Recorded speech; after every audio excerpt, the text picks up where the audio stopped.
الحمد لله وكفى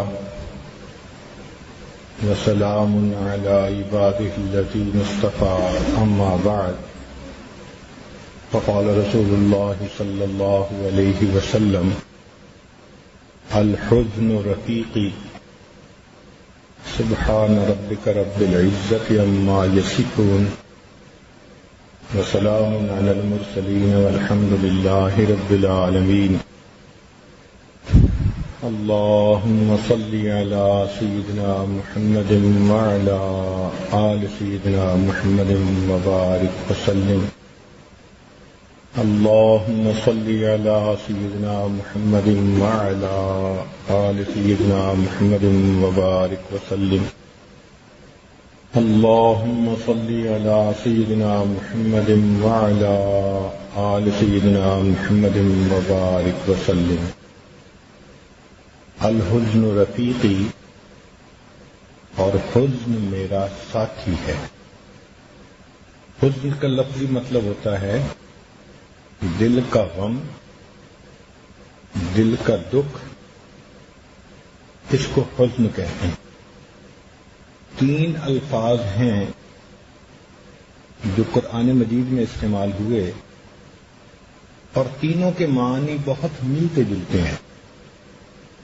عام لوگ تینوں میں کوئی فرق نہیں کرتے، مگر اہل علم کے نزدیک تینوں میں بہت باریک فرق۔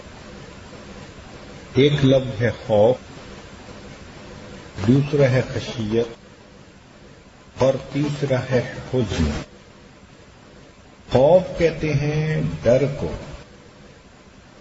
اور خشیت بھی کہتے ہیں ڈر کو، مگر خوف کہتے ہیں حسی اشیاء سے ڈرنا، اور خشیت ہوتی ہے غیر حسی اشیاء سے ڈرنا۔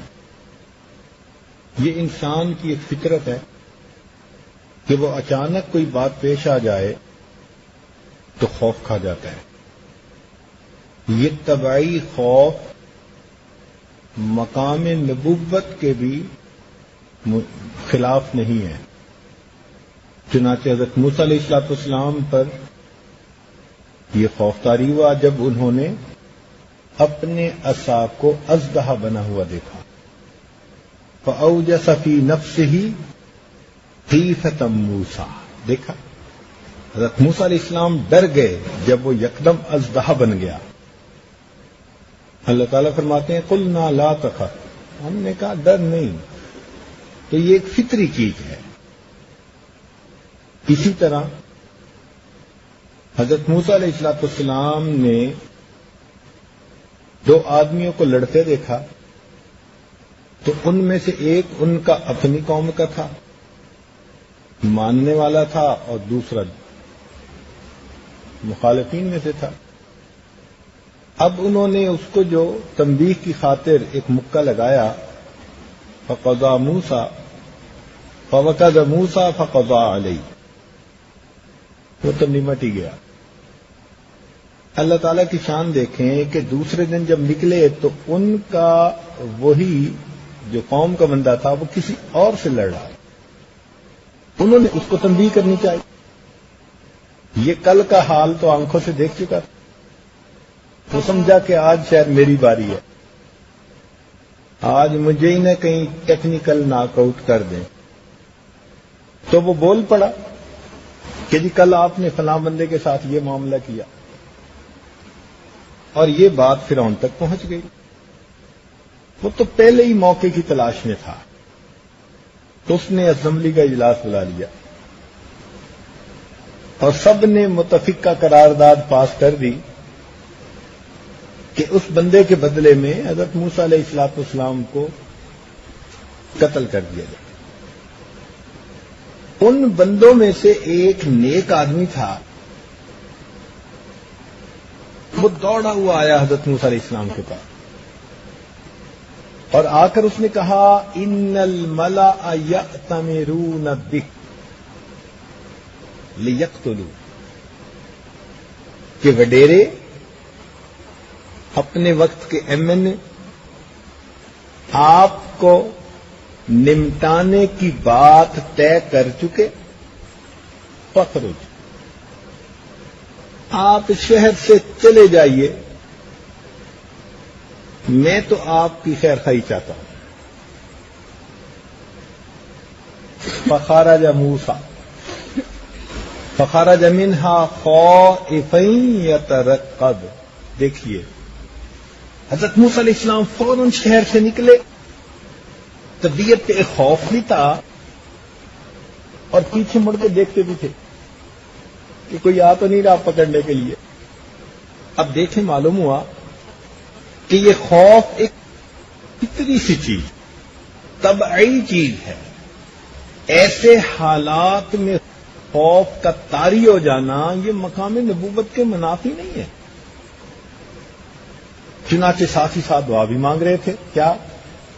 رب نجنی من القوم الظالمین، اللہ مجھے ظالموں کی قوم سے نجات عطا فرما دی۔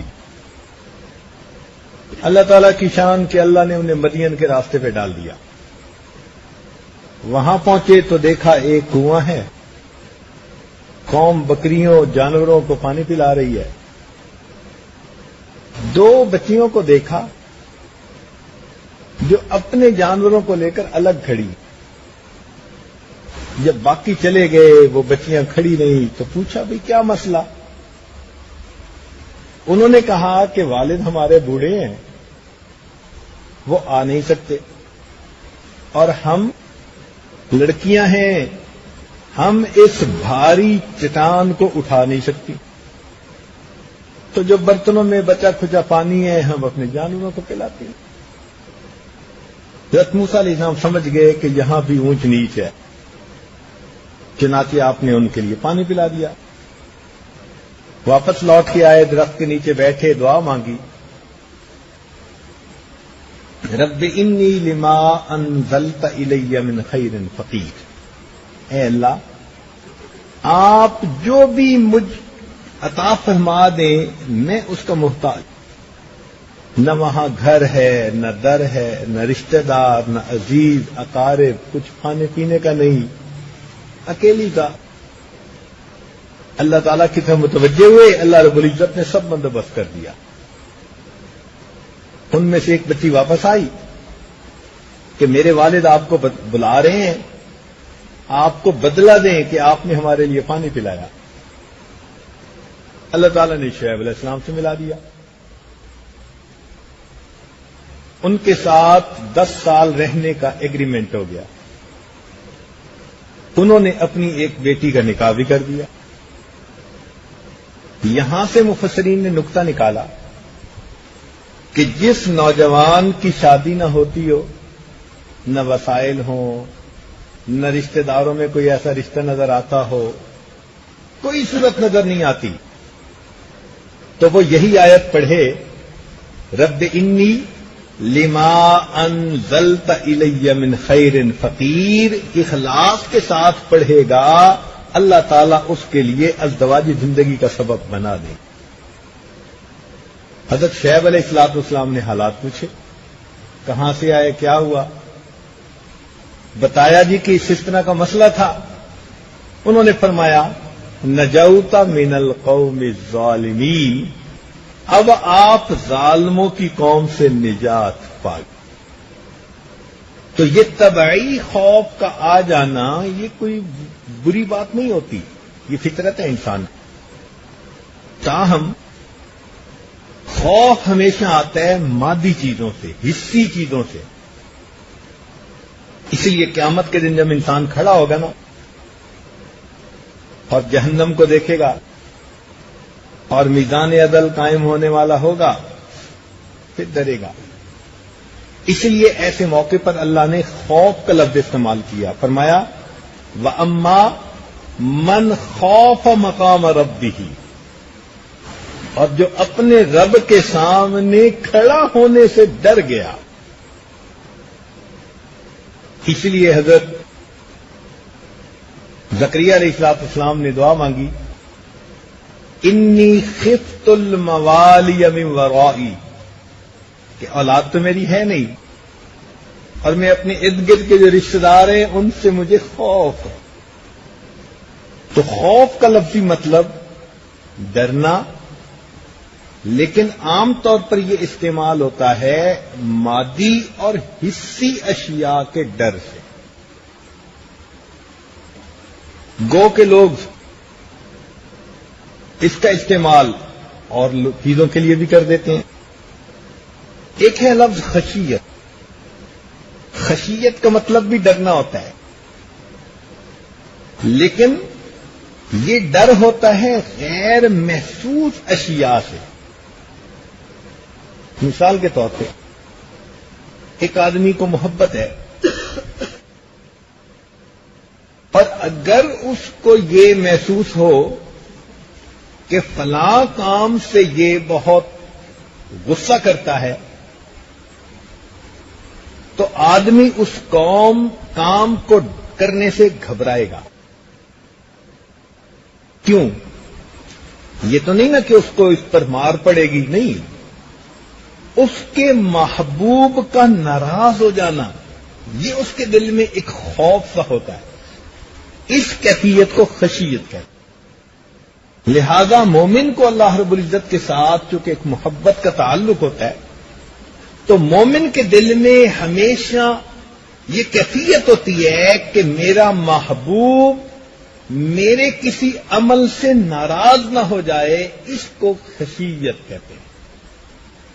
اس لیے جہاں نماز پڑھنے کا وقت آیا وہاں خشیت کا لفظ استعمال. قد افلح المؤمنون الذین هم فی صلاتهم خاشعون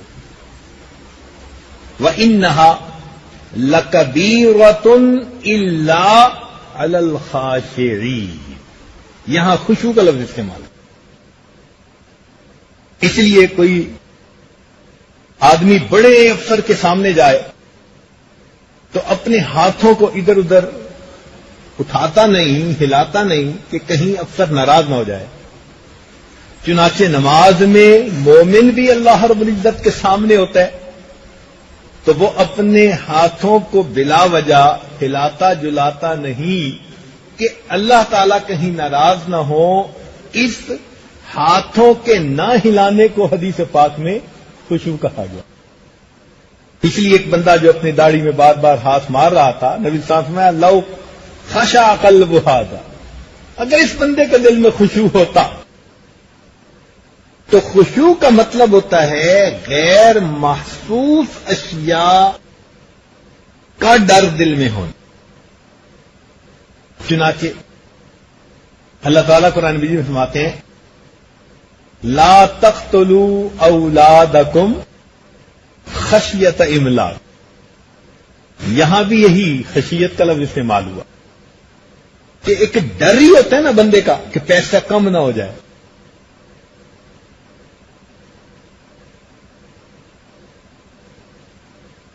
اسی لیے اللہ والے اللہ رب العزت کی خشیت اپنے دل میں رکھتے ہیں. ولا یخشون احدا الا اللہ. حضرت خضر علیہ الصلوۃ والسلام نے جب ایک بچے کو قتل کر ڈالا تو حضرت موسیٰ علیہ السلام نے پوچھا کہ آپ نے کیوں قتل کیا؟ تو انہوں نے جواب میں فرمایا فخشینا ان یرہقہما طغیانا وکفرا. تو وہاں بھی یہی لفظ استعمال کیا گیا. حضرت موسیٰ علیہ السلام جب کوہ طور پر چلے گئے تو پیچھے ان کی قوم نے بچڑے کو پوجنا شروع کر دیا. حضرت ہارون علیہ السلام نے منع تو کیا مگر قوم نے بات نہ مانی. حضرت موسیٰ علیہ السلام جب واپس آئے تو ان کو بہت جلال آیا، جلالی کیفیت تھی. انہوں نے اپنے بھائی کو پکڑ کے کھینچا، ان کی ریچھ کو پکڑا تو انہوں نے جواب میں کیا فرمایا؟ یبن ام لا تأخذ بلحیتی ولا برأسی. اب یہاں میرا بھائی اخی کہہ کے نہیں پکارا گیا، چونکہ اخی کے لفظ میں وہ محبت نہیں یعنی بیدار ہوتی جو اس لفظ سے ہوتی ہے یبن ام، اے میری ماں کے بیٹے. تو حکمت دیکھیے، بلاغت دیکھیے. ایسا لفظ استعمال کیا جو دل میں محبت کو بیدار کرتا ہے. یبن امہ، میری ماں کے بیٹے.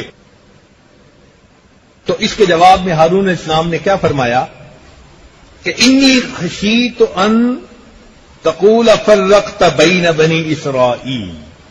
وہاں بھی اسی لفظ کو استعمال کیا گیا. ایمان والوں کے بارے میں فرمایا یخشون ربہم. تو خشیت کا لفظی مطلب ہوا ڈر، مگر غیر محسوس چیز سے. تیسرا لفظ ہے حزن. اس کا مطلب بھی ڈر، لیکن کیسا ڈر؟ تو فرق سمجھیے کہ خوف کہتے ہیں باہر کا ڈر، اور حزن کہتے ہیں اندر کا غم. تو خوف کا تعلق ظاہر سے ہے اور حزن کا تعلق من سے، دل سے. اسی لیے یہ لفظ قرآن مجید میں انبیاء کرام کے بارے میں بہت زیادہ استعمال ہوا ہے، کیونکہ انبیاء کرام کو اپنی امت کا غم ہوتا ہے، اور وہ اپنی امت کے غم میں بہت اللہ کے حضور فریادیں کرتے رہے. اس لیے یہ حزن کا لفظ بہت زیادہ استعمال ہوا. تو حزن کا لفظی مطلب ہوا دل کا غم. جیسے نبی علیہ السلام کے فرزند ارجمند ابراہیم رضی اللہ تعالیٰ عنہ جب فوت ہوئے تو نبی علیہ السلام نے ان کو دفن فرمایا، اور آپ کی مبارک آنکھوں سے آنسو کے موتی گر رہے تھے. تو کسی نے پوچھا کہ اے اللہ کے محبوب صلی اللہ علیہ وسلم، آپ بھی بیٹے کی جدائی میں رو رہے ہیں. تو نبی علیہ السلام نے فرمایا القلب یحزن، دل مغموم ہے، والعین تدمع، اور آنکھ سے آنسو بہ رہے ہیں. وَإِنَّا بِفِرَاقِكَ یا ابراہیم لَمَحْزُونُونَ. ابراہیم ہم تیری جدائی میں بہت غمزدہ ہیں. تو یہ ایک فطری چیز ہے. تو حزن ہمیشہ دل میں ہوتا ہے. کسی بات سے بھی بندے کا دل رنجیدہ ہو تو اس کو بھی حزن کہا گیا. جیسے کفار نبی علیہ السلام کو مجنون کا لفظ استعمال کرتے تھے، ساحر کا لفظ استعمال کرتے تھے. اللہ تعالیٰ قرآن مجید میں فرماتے ہیں لا يحزنك قولهم. اے محبوب، ان کی بات سے آپ کا دل غم زدہ نہ ہو.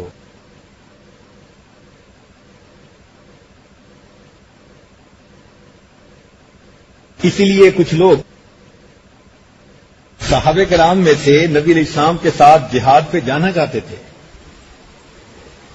مگر ان کے پاس پیسہ نہیں تھا، سواری نہیں تھی، سفر لمبا تھا، جا نہیں سکتے تھے.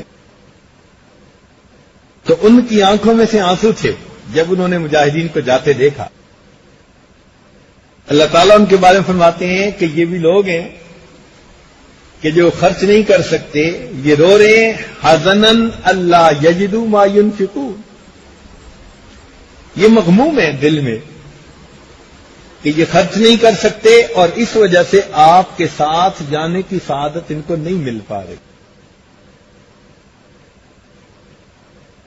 اسی لیے جنتی لوگ جیسے ہی جنت میں قدم رکھیں گے تو ان کے دل میں جو ایک غم ہوگا نا کہ کہیں روک نہ لیا جائے، کہیں دروازہ نہ بند کر دیا جائے، کہیں پوچھ نہ لیا جائے، وہ بالکل ختم ہو جائے گا. اور وہ جنت میں داخل ہوتے ہی کہیں گے الحمدللہ الذی اذھب عنا الحزن. سب تعریفیں اللہ کے لیے ہیں کہ جس نے ہمارے دل سے غم کو ہٹا دیا. اسی لیے حضرت یعقوب علیہ السلام نے یوسف علیہ السلام کی جدائی میں کہا تھا انما اشکو بثی وحزنی الی اللہ. دیکھا تو یہ دل کا حزن ہوتا ہے.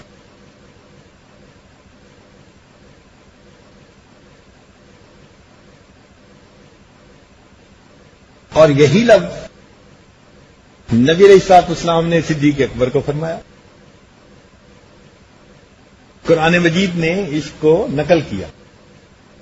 اذ یقول لصاحبہ لا تحزن ان اللہ معنا، کہ ڈر نہیں، اللہ ہمارے ساتھ. اور یہاں سے کچھ مخالفین اعتراض نکالتے ہیں. وہ کہتے ہیں جی حضرت علی رضی اللہ تعالیٰ عنہ بڑے بہادر تھے، نہ ڈرتے تھے نہ گھبراتے تھے. اور سیدنا صدیق اکبر کے بارے میں آتا ہے کہ بہت ڈرنے والے تھے، یعنی دوسرے لفظوں میں کہنا چاہتے تھے کہ بزدل. اور آیت یہ پڑھتے ہیں کہ ڈر گئے ہجرت کے وقت، تو نبی علیہ السلام کو کہنا پڑا لا تحزن، ڈر نہیں. اب یہ اعتراض ان کا بہت ہی کمزور ہے، اس لیے کہ ان کو اپنی جان کا غم نہیں تھا. ان کو یہ ڈر تھا، غم تھا کہ کہیں کافر نبی علیہ الصلوۃ والسلام کو کوئی تکلیف نہ پہنچائے. اور اس کی وجہ سے نبی علیہ السلام کو فرمانا پڑا لا تحزن، کہ آپ ڈرے نہیں، غم نہ کریں. ہماری اس بات کی دلیل کہ کیسے ان کو غم تھا، قرآن مجید میں سے قرآن عظیم الشان. چنانچہ جب بھائیوں نے کہا تھا کہ ہم یوسف کو لے جانا چاہتے ہیں، یرتا و یلعب، کھیلیں گے بھاگیں گے، تو اس کے جواب میں یعقوب علیہ السلام نے کیا کہا تھا؟ انی لیحزننی ان تذهبوا بہ. یہ بات میرے دل کو غمگین کرتی ہے کہ میں اسے آپ کے ساتھ بھیجوں. تو آپ لوگ کہہ دیں گے اکلہ الذئب، اس کو بھیڑیا کھا گیا. اب دیکھیں ادھر نبی علیہ السلام ہے اور وہ اپنے بیٹے کے بارے میں وہی لفظ استعمال کر رہے ہیں، انی لیحزننی. تو یہ حزن کا دل میں ہو جانا یہ مقام نبوت یا صدیقیت کے خلاف نہیں ہوتا. اور اللہ تعالیٰ کی شان دیکھیں کہ اللہ رب العزت نے یہی لفظ تو نبی علیہ السلام کو فرمایا. اگر کوئی کہنے والا یوں کہے کہ جی وہ دل کے تھوڑے تھے اس لیے نبی علیہ السلام کو کہنا پڑا، تو یہی لفظ اللہ تعالیٰ نے نبی علیہ السلام کو فرمایا. چنانچہ اللہ تعالیٰ فرماتے ہیں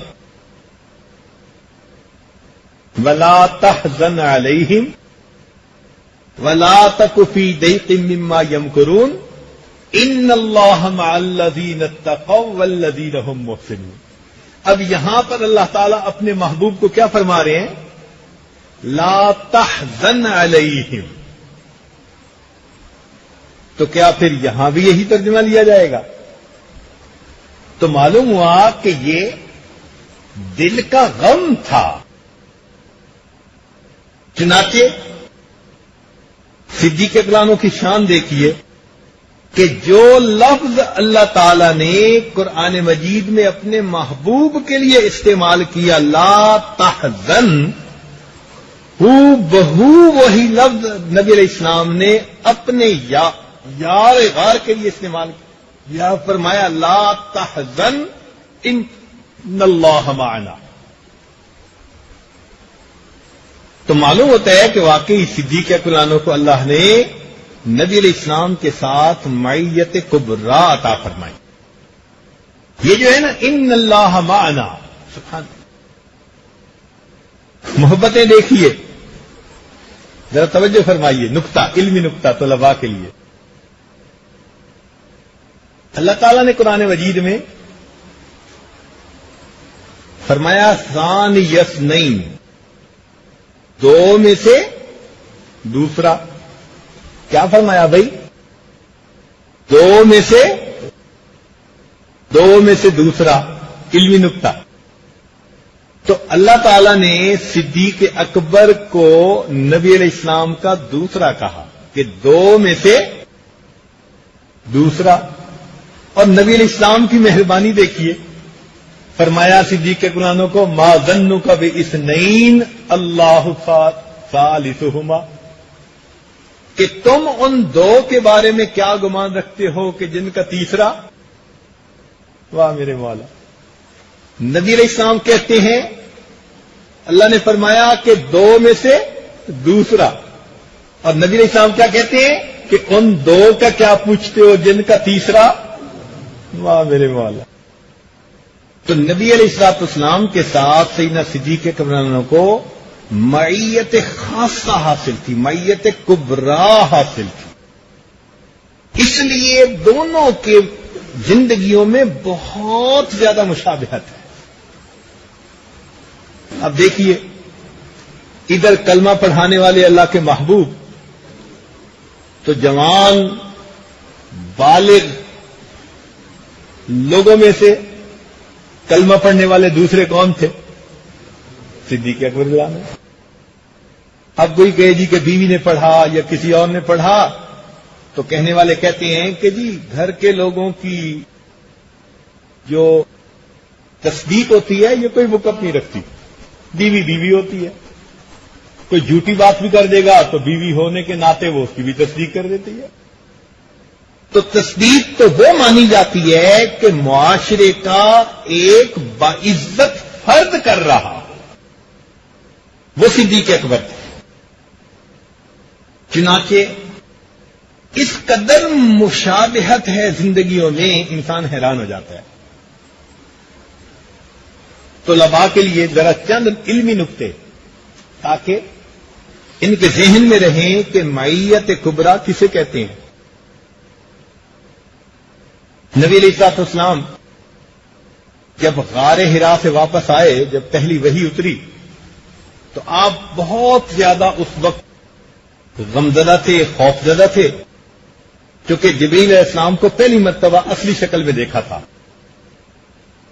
تو خدیجہ الکبریٰ رضی اللہ تعالیٰ عنہ نے پوچھا کہ اے اللہ کے نبی، آپ کو کیا محسوس ہوتا ہے؟ تو آپ نے فرمایا کہ مجھے تو لگتا ہے کہ شاید میری موت ہی واقع ہو جائے۔ تو اس کے جواب میں خدیجہ الکبریٰ رضی اللہ تعالیٰ عنہ نے عرض کیا کہ اے اللہ کے نبی، کلا، ہرگز نہیں، واللہ، اللہ کی قسم، انک لتصل الرحم، آپ صلہ رحمی کرنے والے ہیں، وتحمل الکل، اور دوسروں کا بوجھ اٹھانے والے ہیں، تکسب المعدوم، جن کے پلے کچھ نہیں ہوتا ان کو کما کے عطا کرنے والے ہیں، تقرئ الضیف، مہمان کا اکرام کرنے والے، وتعین علی نوائب الحق، نیک کاموں میں آپ مدد کرنے والے ہیں۔ تو انہوں نے نبی علیہ السلام کی صفات گنوائی کہ ان صفات کی وجہ سے اللہ تعالیٰ آپ کو ضائع نہیں ہونے دیں گے۔ اب ذرا توجہ فرمائیے کہ صدیق اکبر رضی اللہ تعالیٰ عنہ ہجرت کر کے ایک مرتبہ جانے لگے، مکہ مکرمہ سے جب باہر نکلے تو ایک قریش کا سردار تھا، اس نے پوچھا ابوبکر کہاں جا رہے ہو؟ کہا کہ میں ہجرت کر کے جا رہا ہوں کیونکہ یہاں کے لوگ بہت اذیت دیتے ہیں۔ اس نے کہا انک لتصل الرحم وتحمل الکل وتقرئ الضیف، جو الفاظ خدیجہ الکبریٰ رضی اللہ تعالی عنہا نے نبی علیہ السلام کے لیے استعمال کیے تھے، ایک کافر نے وہی الفاظ صدیق اکبر کے لیے استعمال کیے۔ مشابہت دیکھیے۔ قرآن مجید میں اللہ تعالیٰ اپنے محبوب صلی اللہ علیہ وسلم کے بارے میں فرماتے ہیں کہ ہم نے ایک پیغمبر اسلام کو بھیجا بالمؤمنین رؤوف الرحیم، جو ایمان والوں کے لیے رؤوف اور رحیم ہیں۔ تو رؤوف اور رحیم کا لفظ اللہ تعالیٰ نے اپنے نبی کے لیے استعمال کیا، نبی علیہ السلام نے ہو بہو یہی لفظ صدیق اکبر عنہ کے لیے استعمال کیا۔ چنانچہ فرمایا ایک حدیث پاک میں ارأف امتی بے امتی ابو بکر، اور دوسری حدیث میں فرمایا ارحم امتی بے امتی ابو بکر۔ تو معلوم ہوا کہ رأفت اور رحمت اللہ کے محبوب کو بھی کمال کی حاصل تھی، اور پھر آپ کے بعد سیدنا صدیق اکبر کو بھی کمال کی حاصل تھی۔ استقامت فی الدین، نبی علیہ السلام کو اس میں کمال حاصل تھا۔ چنانچہ ایک مرتبہ عقبہ بن ابی معیط، اس نے نبی علیہ السلام کے مبارک گلے کے اندر چادر ڈالی اور وہ چاہتا تھا کہ گلا ہی دبائے، تو صدیق اکبر وہاں پہنچے تو آپ نے نبی علیہ السلام کو اس کافر کی اس اذیت سے بچایا۔ تو نبی علیہ السلام کو اذیت پہنچی کافر کے ہاتھوں سے، اور ادھر دیکھیے صدیق اکبر کو بھی اذیت پہنچی۔ چنانچہ حدیث پاک میں آتے ہیں، عائشہ صدیقہ عنہا راوی ہیں، فرماتی ہیں کہ کسی نے آ کے بتایا صدیق اکبر کو کہ دیکھو تم یہاں ہو اور مسجد میں تمہارے صاحب کے ساتھ قریش کے سردار کیا کر رہے ہیں؟ تو صدیق اکبر فوراً مسجد میں حرم میں تشریف لے گئے، دیکھا کہ سرداران قریش ہیں اور نبی علیہ السلام کو بہت ایذا پہنچا رہے ہیں۔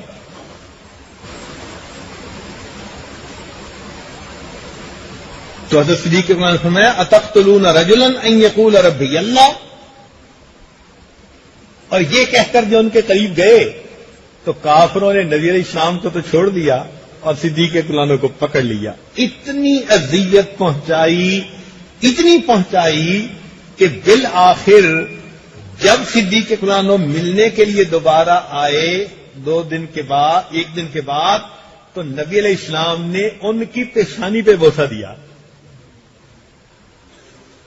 انہوں نے بھی دین کی خاطر تکلیف اٹھائی، اور مشابہت دیکھیے نبی علیہ السلام کی دعا سے اللہ تعالیٰ نے عمر لانوں کو اسلام کی توفیق عطا فرمائی، اور جس دن ابو بکر صدیق لانوں کو یہ سزا یعنی مارا گیا، ان کی مار سے متاثر ہو کر حمزہ لانوں اسلام میں داخل ہوئے۔ نبی علیہ السلام کی دعا سے یہ شعر اسلام میں داخل ہوا، اور صدیق لانوں کے عملی فعل سے اسلام کا یہ شعر اسلام میں داخل ہوا۔ مشابہت بالکل کامل نظر آتی ہے۔ چنانچہ ہجرت کے موقع پر اللہ رب العزت نے فرمایا اذ یقول لصاحبہ لا تحزن ان اللہ معنا، تو یہ معیت کی خوشخبری نصیب ہو گئی۔ اللہ نے فرمایا ثانی اثنین، دو میں سے دوسرا۔ اب جہاں نبی علیہ السلام پہلے، صدیق اکبر دوسرے، اور جہاں صدیق اکبر پہلے وہاں نبی علیہ السلام دوسرے۔ یہ بڑے مزے کا نکتہ ہے طلباء کے لیے۔ ثانیہ اثنین، دو میں سے دوسرا، تو جہاں نبی علیہ السلام پہلے وہاں صدیق اکبر دوسرے۔ چنانچہ اسلام میں دوسرے، اور دین کے ہر کام میں دوسرے، حتیٰ کہ نماز میں امام اگر بنے اللہ کے محبوب تو ان کے بعد دوسرے امام کون بنائے گئے؟ صدیق اکبر بنائے گئے۔ اگر غار میں اگر مزار میں تشریف لے گئے اللہ کے محبوب تو ان کے بعد دوسرے کون وہاں گئے؟ دو میں سے۔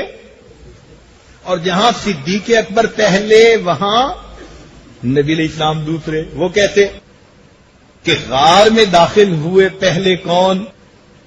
صدیق اکبر، تو دوسرے کون داخل ہوئے؟ 9 ہجری میں حج فرض ہوئی تو نبی علیہ السلام نے امیر حج بنا کر پہلے سال بھیجا ابو بکر صدیق کو، تو اس کے اگلے سال پھر امیر حج بن کر گئے کون؟ 2 میں سے۔ ایسی نسبت نصیب ہو گئی، ثانیت نہیں، تو اس کو معیت کبریٰ کہتے ہیں۔ چنانچہ سوچ بھی ایک جیسی تھی. جو نبی علیہ الصلوۃ والسلام کی سوچ تھی وہی صدیق اکبر عنہ کی سوچ. دلیل، جب بدر کے قیدی آئے تو عمر رضی اللہ عنہ نے تو کہا تھا کہ ان کو قتل کر دیا جائے، اور صدیق اکبر عنہ نے کیا مشورہ دیا تھا؟ اے اللہ کے نبی، ان کے رشتہ داروں سے فدیہ لے کر ان کو آزاد کر دیے جائے. اور اللہ کے محبوب نے بھی اسی مشورے کو پسند فرمایا اور بالآخر اسی پر فیصلہ ہوا. تو نبی علیہ السلام کی سوچ اور صدیق اکبر عنہ کی سوچ بالکل ایک جیسی. دوسری دلیل کہ جب صلح حدیبیہ ہوئی اور اس میں نبی علیہ السلام نے صلح کر لی تو ظاہر میں یوں نظر آتا تھا عام مسلمانوں کو کہ بہت دب کے صلح کی گئی ہے. اللہ تعالیٰ اس کو فتح مبین فرما رہے تھے. تو عمر رضی اللہ عنہ آئے نبی علیہ السلام کے پاس، اے اللہ کے نبی، آپ نے فرمایا تھا کہ ہم عمرے پہ جائیں گے. تو میں ہاں. اے اللہ کے نبی، پھر آپ نے احرام کھولنے کا فرما دیا. تو نبی علیہ السلام نے جواب دیا کہ کیا میں نے یہ بھی کہا تھا کہ اسی سال جائیں گے؟ عمر، جب بھی تم جاؤ گے احرام پہن کر وہاں جاؤ گے تم طواف ضرور کرو گے بیت اللہ کا. اور پھر نبی علیہ السلام نے فرمایا، عمر، میں اللہ کا رسول ہوں، وہی کہتا ہوں جو اللہ کا حکم ہوتا ہے. عمر رضی اللہ عنہ نے سن لیا. واپس آ رہے تھے، صدیق اکبر مل گئے. ابو بکر، ہم اس طرح دب کے سلو کر رہے ہیں.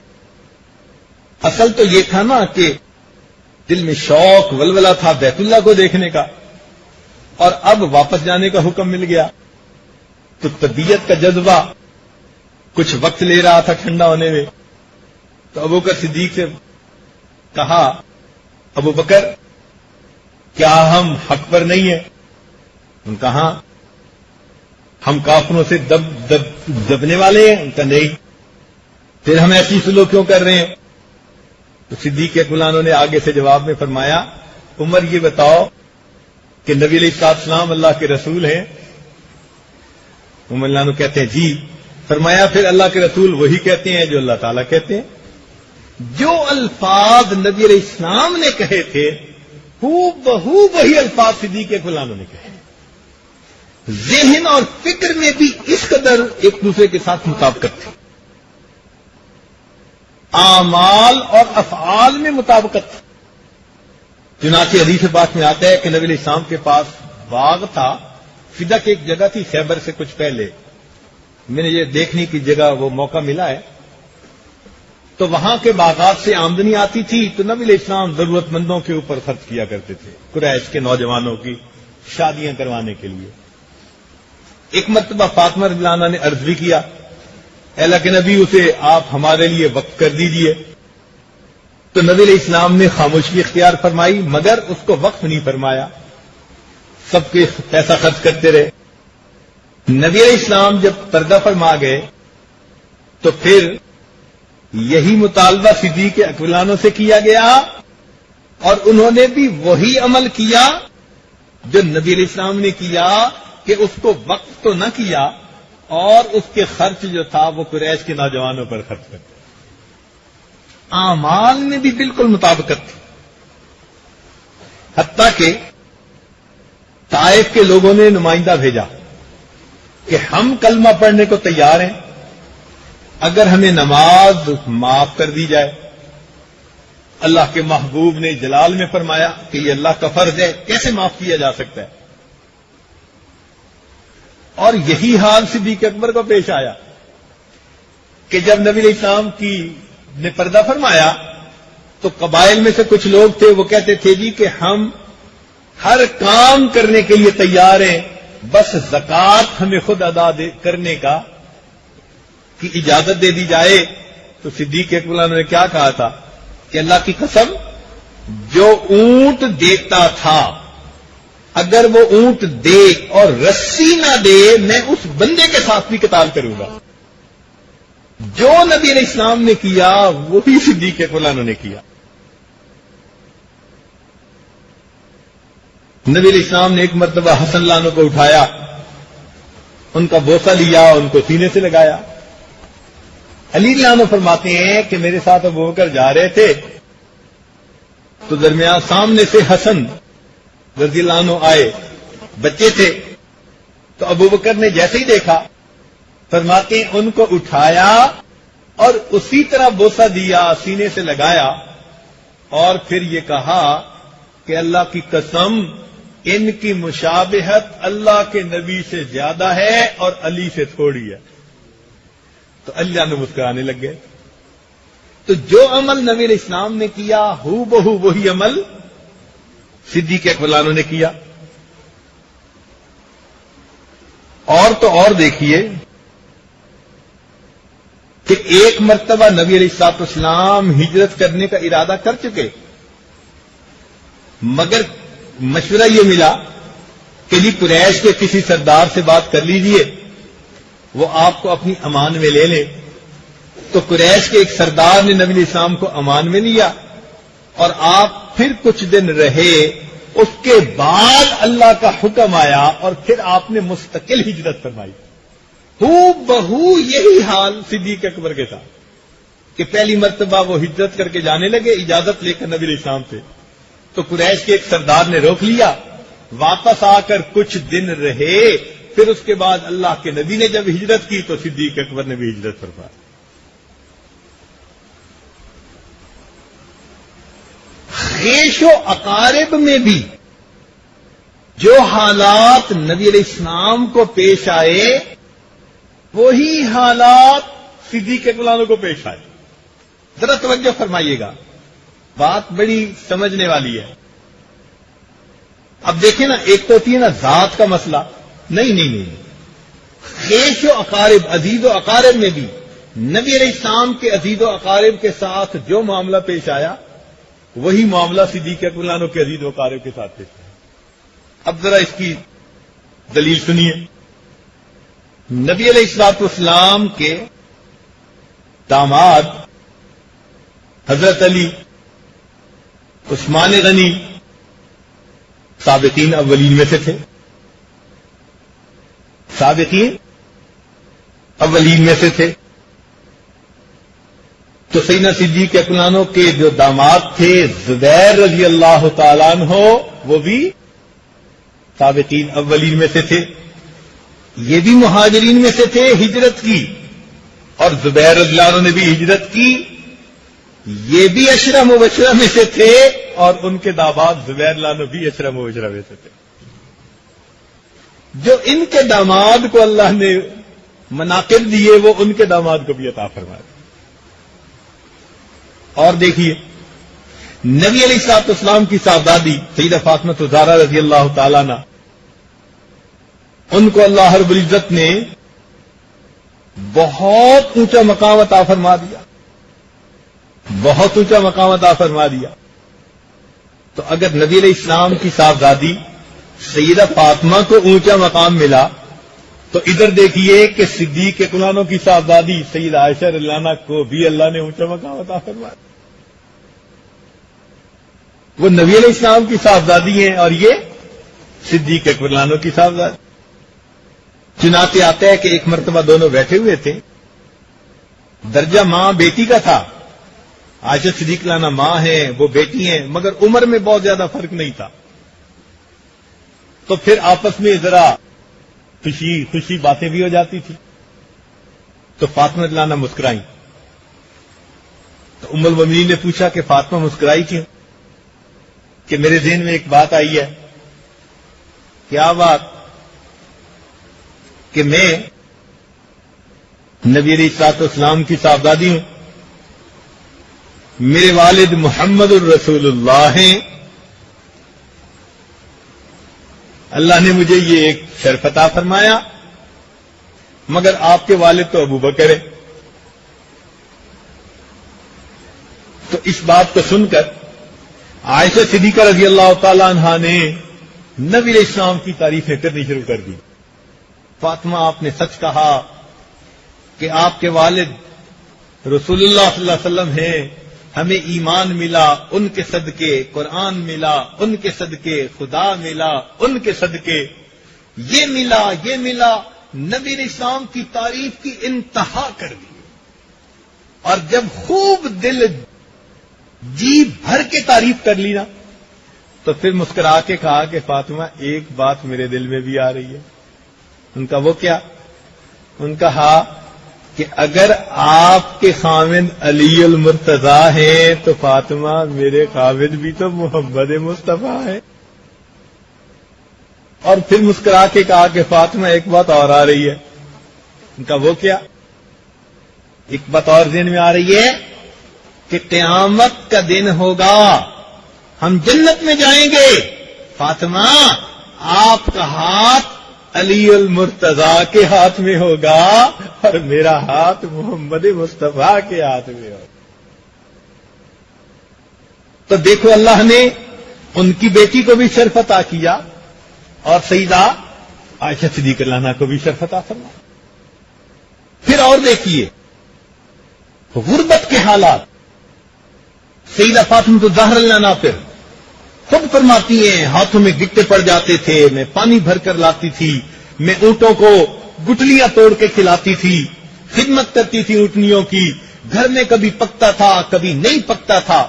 جو غربت کے حالات نبی علیہ السلام کی اس صاحبزادی نے برداشت کیے، وہی معاملہ صدیق اکبر رضی اللہ عنہ کے ساتھ کہ ان کی صاحبزادی اسماء رضی اللہ تعالیٰ عنہ کے اوپر یہی غربت کے حالات، وہ بہو اسی طرح غربت کے حالات. اچھا اور دیکھیے کہ نبی علیہ السلام کے نواسے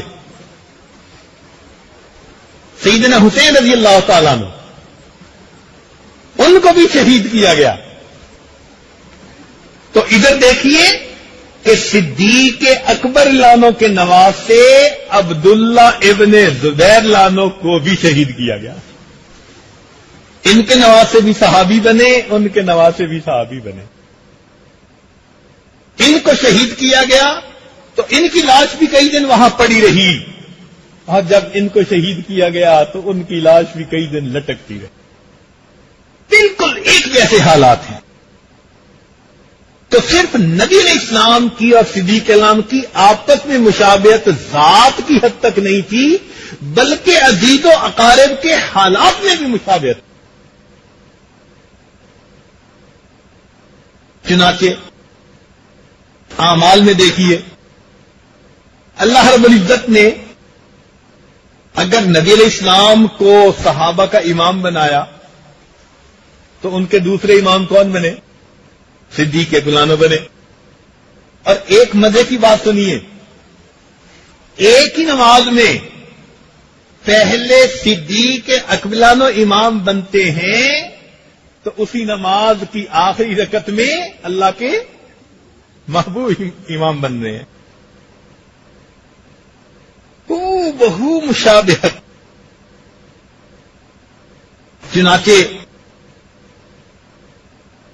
اللہ رب العزت نے نبی علیہ السلام کو بہت شرف عطا فرمایا. نبی علیہ السلام نے فرمایا انا اتقا ولد آدم، اولاد آدم میں سب سے زیادہ متقی.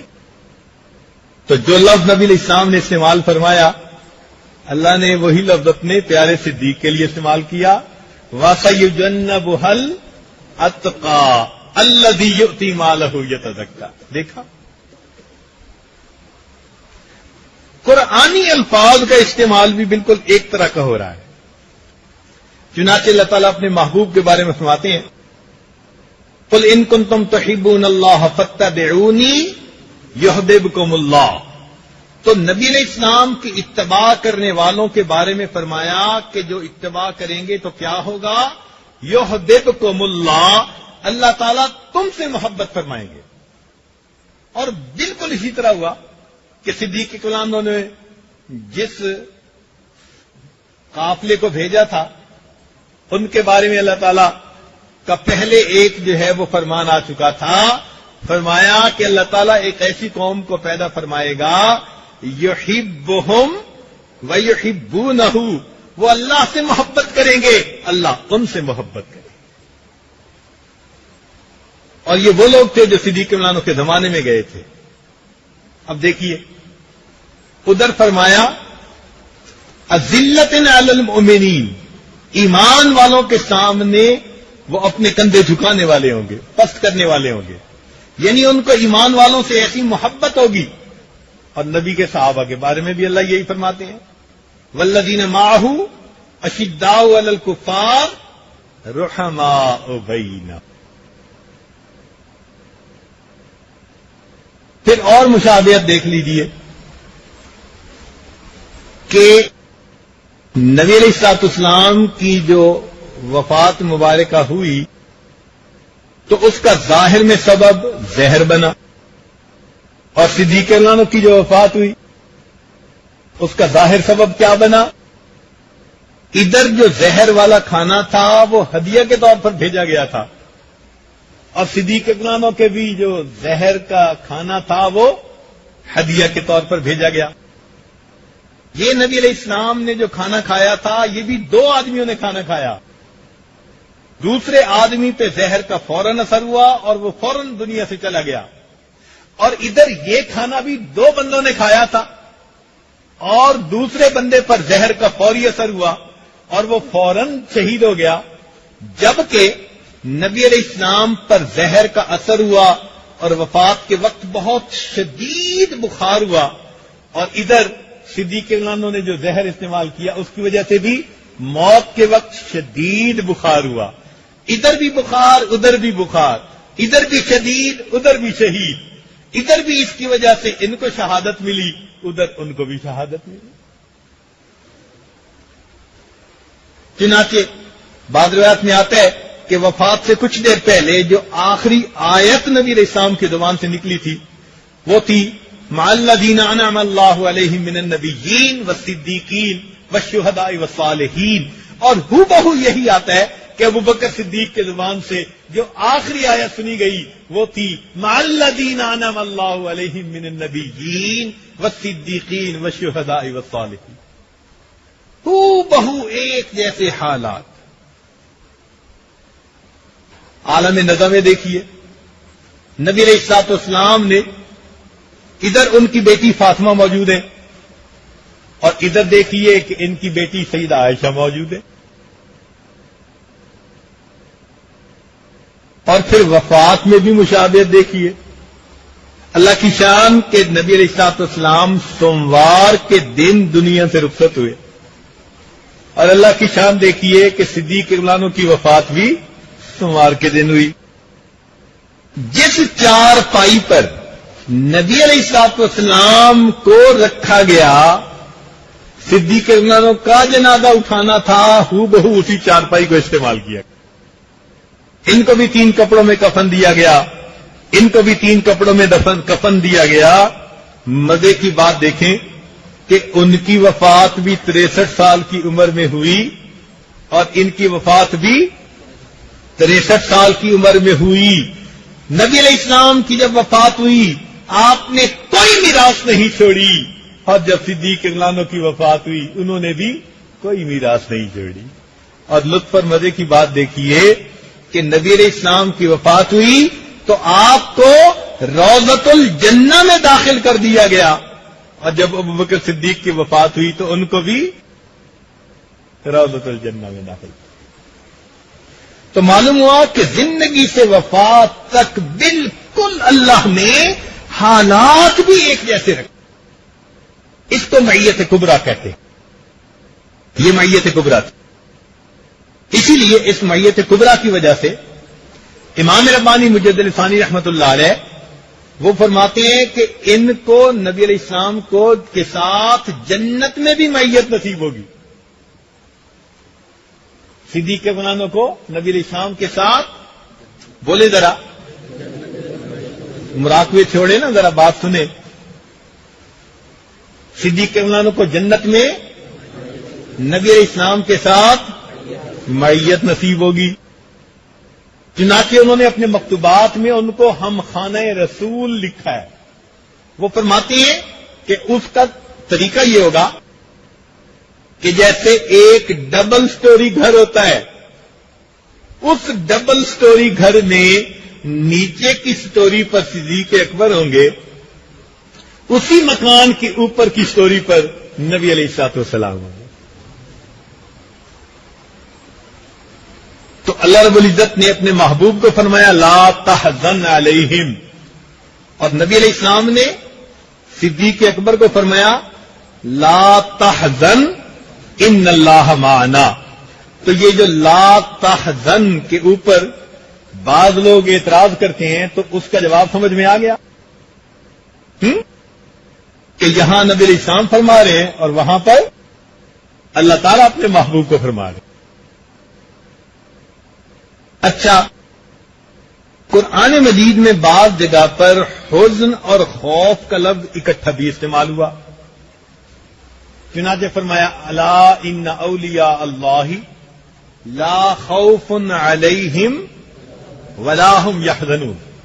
دیکھو، زندگی میں جو اللہ کے دوست ہوں گے، اللہ تعالیٰ فرماتے ہیں کہ جو دوست ہوتے ہیں اللہ کے، ان پر نہ کوئی خوف ہوتا ہے، نہ ان پر کوئی حزن ہوتا ہے، نہ کوئی باہر کا ڈر، نہ کوئی اندر کا غم. اور موت کے وقت بھی یہی دو الفاظ، جن کی زندگی اس طرح گزرے گی اللہ تعالی کی عبادت میں، نیکی میں، تقوی میں. تو زندگی میں جیسے فرمایا لا خوف علیہم ولا هم، بالکل اسی طرح موت کے وقت بھی ان کو کہا جائے گا.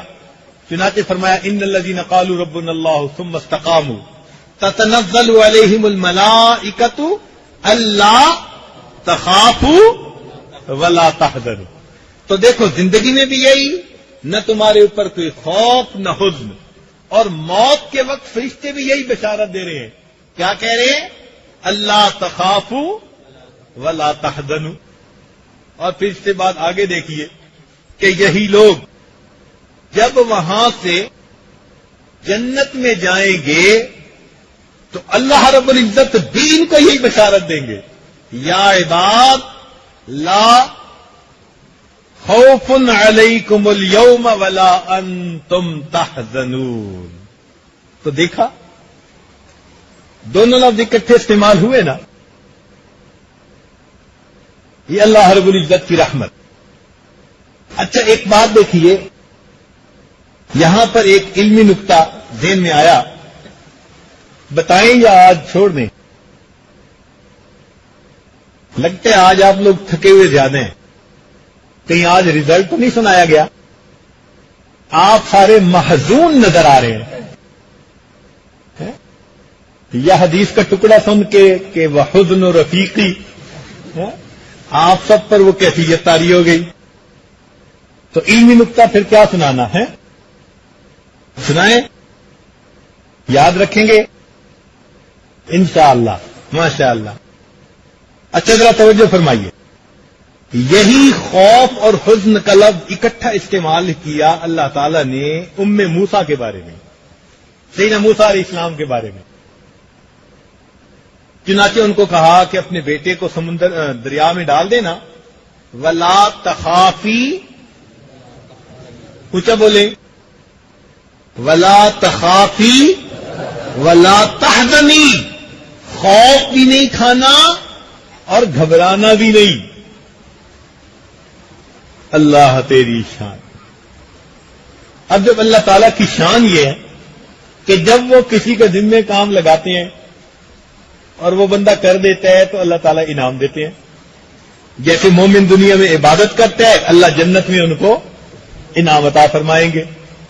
مگر یہاں جیسی کرنی ویسی بھرنی. تو مومن کے ساتھ اللہ کا یہی معاملہ. چنانچہ اللہ رب العزت نے ان کو دو باتیں کہیں. کیا باتیں کہیں؟ بولے ذرا. لا تخافی ولا تحزنی. اور انہوں نے اس پر عمل کر دکھایا نا. تو جب عمل کر دکھایا تو پھر انعام بھی ملنا چاہیے کہ نہیں؟ کام کتنے کیے تھے، انعام کتنے ملنے چاہیے تھے؟ بولے، کام کتنے کیے تھے تو انعام کتنے ملنے چاہیے تھے؟ 2۔ سبحان اللہ۔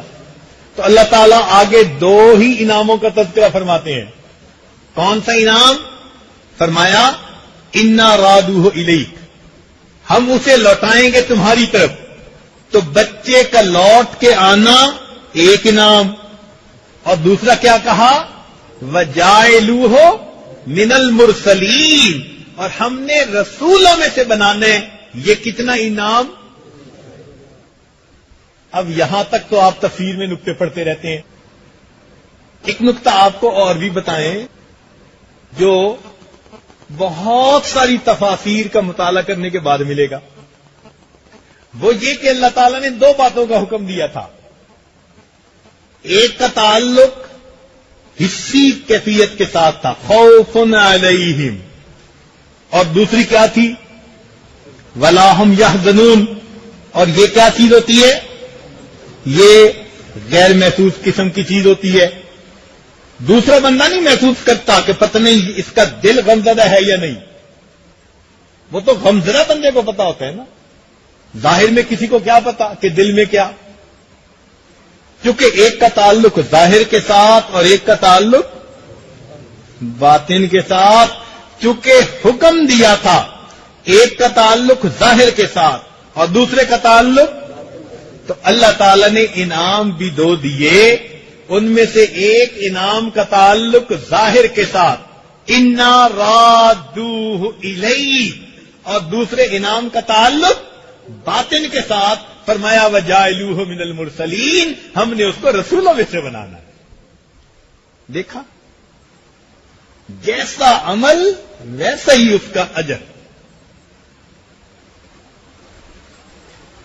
نبی علیہ السلام نے ارشاد فرمایا الحزن رفیقی، کہ حزن میرا ساتھی ہے۔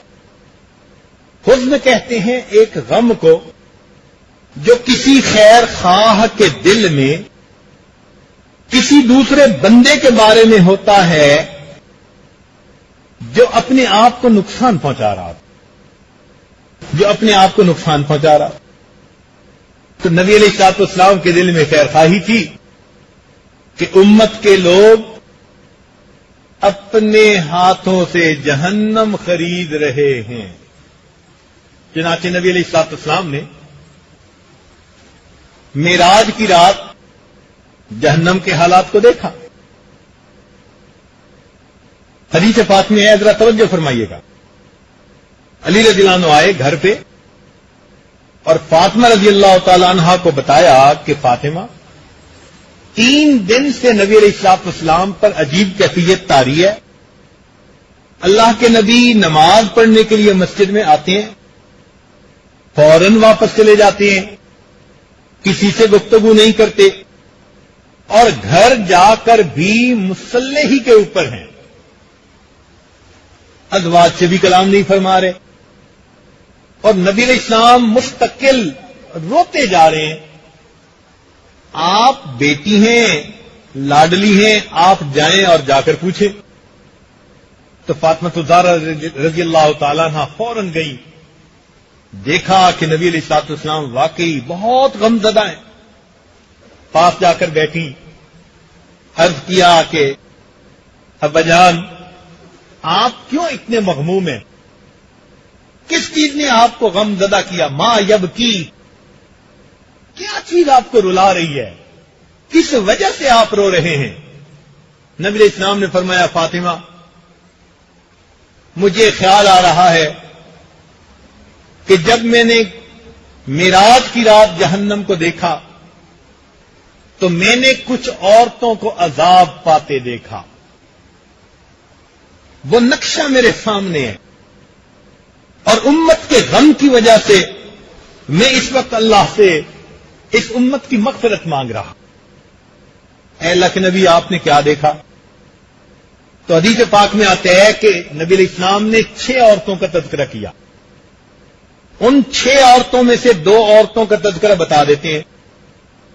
فرمایا کہ میں نے ایک عورت کو دیکھا کہ اپنی زبان کے ذریعے سے لٹکی ہوئی ہے. اب آپ دیکھیں زبان کتنی نازک ہوتی ہے، بندہ پکڑ کے تھوڑا سا کھینچ لینا تو اتنی تکلیف ہوتی ہے.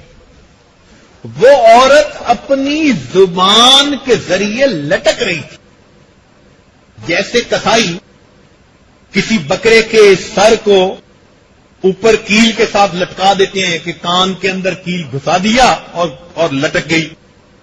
وہ پوری عورت جہنم کے اندر اپنی زبان کے ذریعے لٹک رہی تھی. اللہ کے نبی وہ کون عورت تھی؟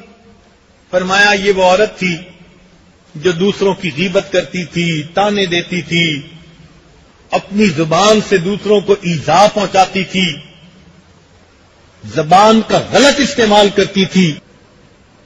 اس کو اللہ رب العزت جہنم کی آگ میں اس طرح فرائی کریں گے. ایسے ہی ہوتے ہیں نا جو فرائیڈ چکن لینے جاتے ہیں، تو ہم نے دیکھا کہ وہ اس کو لٹکا دیتے ہیں اور وہ نیچے سے بھونا جا رہا ہوتا ہے. اللہ تعالیٰ بھی ایسی عورت کو زبان کے ذریعے لٹکا کر جہنم کی آگ میں بھونیں گے. اے اللہ کے نبی دوسری عورت کون؟ نبی علیہ السلام نے فرمایا کہ فاطمہ میں نے دیکھا کہ ایک عورت ہے جس کے سینے کے دونوں پستانوں کے اندر ایک سلاخ ڈالی گئی، یعنی ایک طرف سے سلاخ ڈالی گئی اور ایک پستان سے ہوتی دوسرے کے اندر سے گزر گئی، اور اس سلاخ کے ذریعے اس عورت کو جہنم کی آگ کے اندر لٹکایا گیا. کتنی تکلیف میں ہوگی وہ. اللہ کے نبی یہ کون تھی؟ فرمایا یہ زانیہ عورت تھی جو اپنے آپ پر غیر مردوں کو قابو دیتی تھی. اس عورت کو جہنم کی آگ میں اس طرح لٹکا کر بھونا جائے گا. تیسری عورت کون؟ فرمایا کہ میں نے دیکھا کہ ایک عورت اپنے بالوں کے ذریعے سے لٹکائی گئی ہے. بال کتنے نازک ہوتے ہیں. بچہ بھی اگر ماں کے بال پکڑ کے کھینچے نا، چھوٹا دودھ پیتا بچہ، تو ماں کے آنسو کئی دفعہ نکل آتے ہیں کہ بچے نے میرے بال کھینچے ہیں. اس عورت کو بالوں کے ذریعے سے لٹکا دیا جائے گا. تو پوچھا کہ اللہ کے نبی اس کو کیوں ایسے لٹکایا جائے گا؟ فرمایا یہ بے پردہ گھر سے باہر نکلنے والی اور گھومنے والی عورت تھی. اس کی بے پردگی کی وجہ سے اللہ تعالیٰ اس کو ایسا سزا دیا. تو 3 عورتوں کے بارے میں تو میں نے آپ کو بتا دیا، اور باقی 3 عورتوں کے بارے میں پوچھنا ہو تو پھر ایک بیان ہے 6 جہنمی عورتیں. خطبات کی کسی کتاب میں 1.5 گھنٹہ تفصیل کے ساتھ وہ کتاب پڑھیے. تو بتانا یہ مقصد تھا کہ اس وقت نبی علیہ السلام بڑے غمزدہ تھے. پھر اس وقت جبریل علیہ السلام آئے اور انہوں نے کہا کہ اللہ کے نبی، اللہ رب العزت نے ارشاد فرمایا ہے میرے محبوب اتنا غمزدہ نہ ہو، ہم آپ کی امت کے بارے میں آپ کے دل کو خوش کر دیں گے. تو تیسرے دن نبی علیہ السلام مسکرائے. تو اللہ کے محبوب کو غم تھا اپنی امت کا. رات کو بھی روتے تھے، دن میں بھی اللہ سے مانگتے تھے. وہ جو جہنم کے دیکھے ہوئے مناظر تھے وہ اللہ کے محبوب کو غمگین کر دیتے تھے. اس لیے نبی علیہ السلام نے فرمایا الحزن رفیقی، کہ حزن میرا ساتھی ہے. حدیث پاک میں آتا ہے نبی علیہ السلام جب نماز پڑھنے لگتے تھے تو آپ کے سینے سے اس طرح کی آواز آتی تھی جیسے ہنڈیا آگ پہ پک رہی ہو تو ہنڈیا کے ابلنے کی آواز ہوتی ہے، اس طرح نبی علیہ السلام کے سینے مبارک سے آواز آتی. اتنا غم تھا امت کا.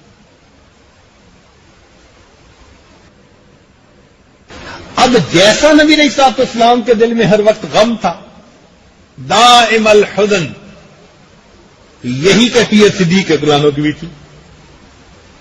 ان کے اوپر بھی اکثر اوقات یہ غم طاری رہتا تھا. چنانچہ ان کی اہلیہ فرماتی تھی کہ ابو بکر کو لوگوں پر فضیلت نماز اور روزے کی وجہ سے نہیں بلکہ دل کے اس غم کی وجہ سے ہے جو اللہ نے لوگوں کا ان کے دل میں ڈال دیا ہے. ان کا بھی دل مغموم رہتا تھا, ان کا بھی دل مغموم رہتا تھا. نبی اسلام نے فرمایا من اراد ان ينظر الى میت یمشی على وجه الارض فلینظر الى ابن ابی قحافہ. جو بندہ چاہے کہ زمین پہ چلتی ہوئی کسی لاش کو دیکھے اس کو چاہیے ابو قحافہ کے بیٹے ابو بکر صدیق کو دیکھے. یعنی جیسے ایک بندہ مردہ ہو چکا ہوتا ہے کہ دنیا سے اس کی کوئی دلچسپی نہیں رہتی, آخرت کی طرف دھیان رہتا ہے, صدیق اکرام کی فنائیت قلبی کا یہ حال ہو چکا. اور ایسا ہی حزن عمر فاروق لانوں کو بھی حاصل تھا کہ بسا اوقات بہت غمزدہ ہوتے تھے, بہت غمزدہ ہوتے تھے. صدیق اکرام جب غمزدہ ہوتے تو کہا کرتے تھے اے کاش مجھے میری ماں نے جنا ہی نہ ہوتا, اے کاش میں کوئی گھاس کا تنکا ہوتا, میں کوئی پرندہ ہوتا, اے کاش مجھے اللہ کے سامنے قیامت کے دن کھڑے ہو کر جواب نہ دینا پڑتا, میں کسی مومن کے بدن کا بال ہوتا. عمر لانوں کا یہ حال تھا کہ حذیفہ لانوں کو بلایا اپنے زمانے خلافت میں, ایک طرف لے گئے. حذیفہ مجھے پتا ہے کہ نبی علیہ السلام نے آپ کو منافقین کے نام بتا دیے, اور مجھے یہ بھی پتا ہے کہ نبی علیہ السلام نے یہ نام آگے بتانے سے منع کر دیا, مگر حذیفہ میں آپ سے منافقین کے نام تو نہیں پوچھتا, اتنا پوچھتا ہوں بتا دو کہیں میرا نام تو ان میں شامل نہیں. اتنا غم تھا.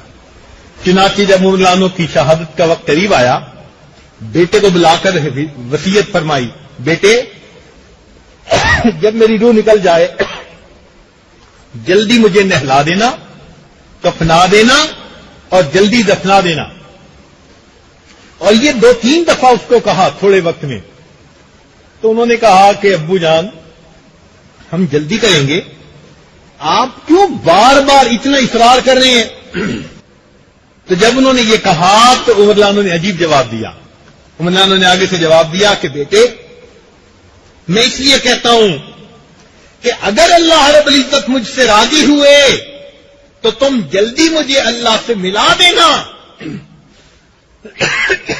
اور اگر اللہ رب العزت مجھ سے ناراض ہوئے تو تم میرا بوجھ جلدی اپنے کندھوں سے اتار دینا, اور عمر کے انجام کو تو اللہ بہتر جانتا, عمر کے انجام کو تو اللہ بہتر جانتا. اور یہی کیفیت امت کے اولیاء.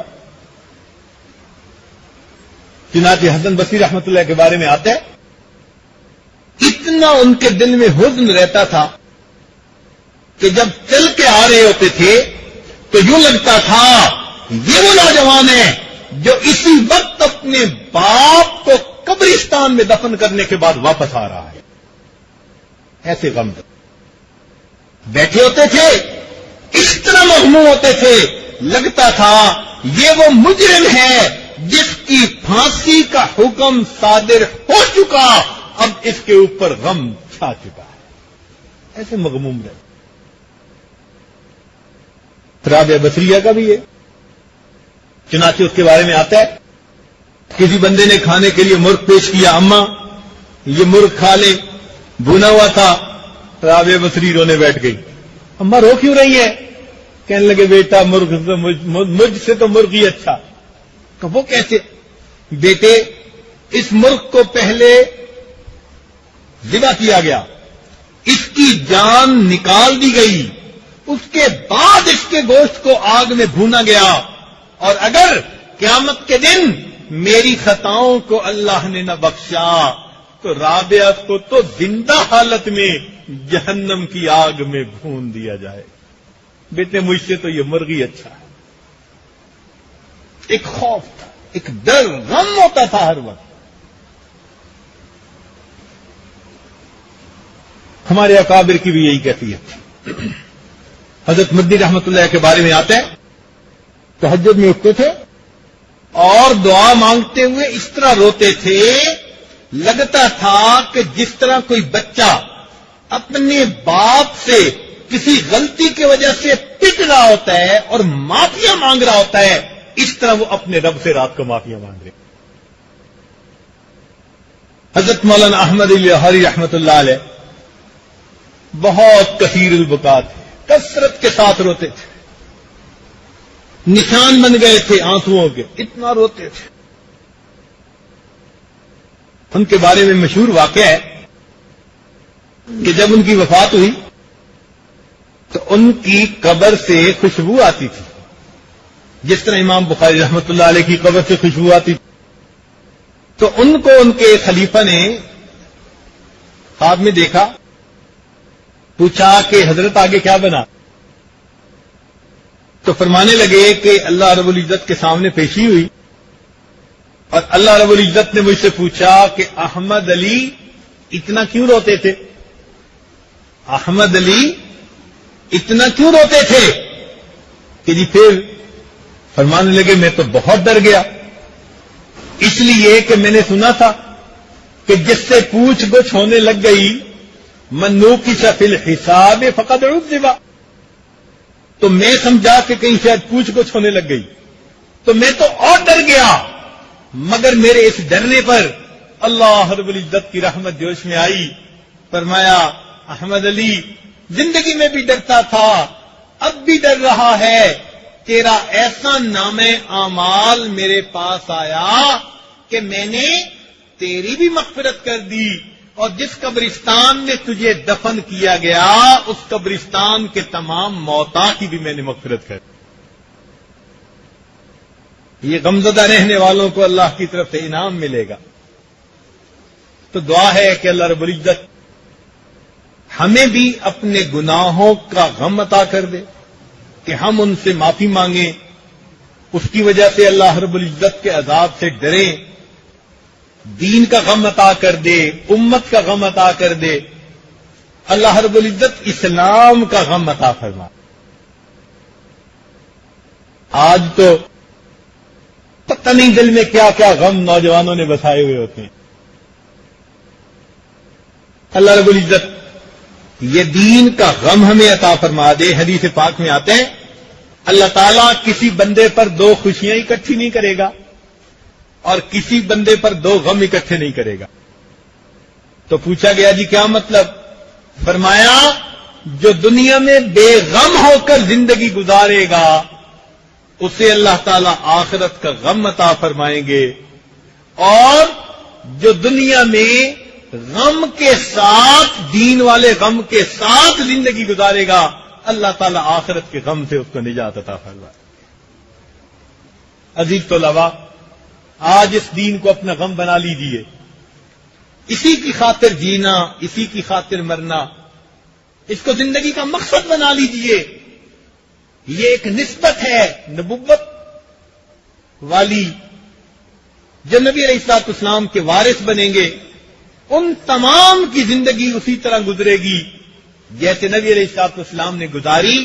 لہذا تہجد اٹھ اٹھ کر اپنے لیے بھی دعائیں مانگا کریں، امت کے لیے بھی دعائیں مانگا کریں.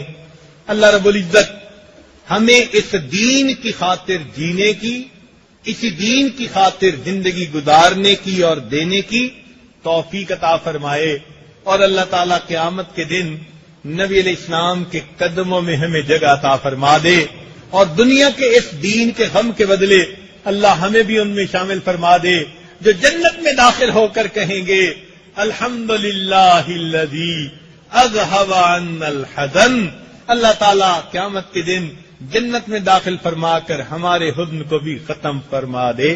تو نبی علیہ السلام نے فرمایا الحزن رفیقی، حزن میرا رفیق ہے. وآخر دعوانا ان الحمدللہ رب العالمین.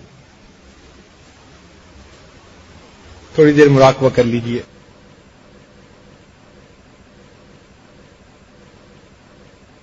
رت گزر دی پئی تیتھوں کائی نہ تھئی کار کل دی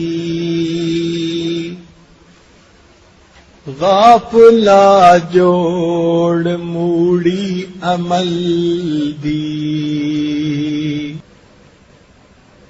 رت گزر دی پئی تیتھوں کائی نہ تھئی کار کل دی غافلا جوڑ موڑی عمل دی.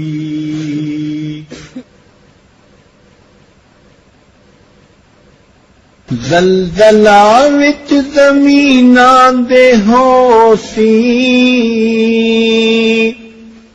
کئی نو کئی دی اتھاں سد نہ پوسی. زلزلہ وچ زمیناں دے ہوسی کئی نو کئی دی اتھاں سد نہ پوسی.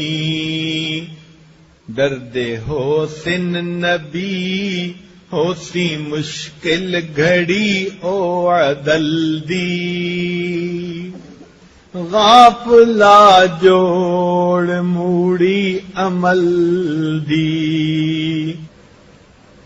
رت گزر دی پئی تیتھوں کائی نہ تھئی کار کل دی غافلا جوڑ موڑی عمل دی.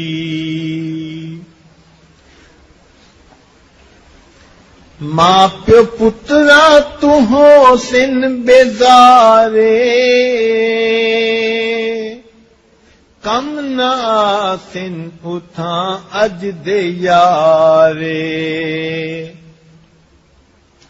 ماں پیو پترا تو ہو سن بیزارے کم نہ سن اتھاں اج دے یارے. سڈ مرے سی کھڑا کوئی نہ دے سی بھیرا او دی ولدی غافلا جوڑ موڑی عمل دی. رت گزر دی پئی تیتھوں کائی نہ تھئی کار کل دی غافلا جوڑ موڑی عمل دی. کئی شہنشاہ اتھاں رلدے ہو سن کئی غریباں دے مل اوندے پوسن. کئی شہنشاہ اتھاں رلدے ہو سن کئی فقیراں دے مل اوندے پوسن. اوے ہو سن بری گل کرے سی نبی جیندے ولدی غافلا جوڑ موڑی عمل دی. رت گزر دی پئی تیتھوں کائی نہ تھئی کار کل دی غافلا جوڑ موڑی عمل دی. وقت ہے رٹھنے رب نو منا گھن مصطفیٰ نال آونج بنا گھن. وقت ہے رٹھنے رب نو منا گھن مصطفیٰ نال آونج بنا گھن. اج تو کر ابتدا ویکھی روزے جزا ریت پلدی غافلا جوڑ موڑی عمل دی ہوئے روزے نمازاں تو دورے مال و دولت کیتا پر غرورے ہوئے روزے نمازاں تو دورے مال و دولت کیتا پر غرورے اپنی سوچ ابتدا بھول گئے اے بھیرا گل اصل دی اپنی سوچ ابتدا بھول گئے اے بھیرا گل اصل دی غافلا جوڑ موڑی عمل دی غافلا جوڑ موڑی عمل دی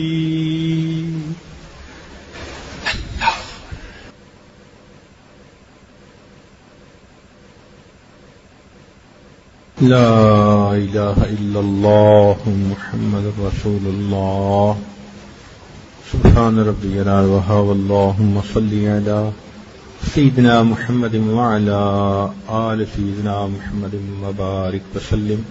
اے مالک، ہم آپ کے آج مسکین بندے ہیں، ہمارے گناہوں کو معاف فرما، ہماری خطاؤں سے درگزر فرما، ہمارے عیبوں کی پردہ پوشی فرما، اللہ ہماری نگاہوں کو پاک فرما، ہمارے دلوں کو صاف فرما، ہمارے سینوں کو اپنی محبت سے لبریز فرما، اپنے عشق کی آتش ہمارے سینوں میں پیدا فرما، ہمارے انگ انگ سے اپنے ذکر کو جاری فرما، روئے روئے سے اپنے ذکر کو جاری فرما، ہڈی ہڈی بوٹی بوٹی میں اپنی محبت پیدا فرما۔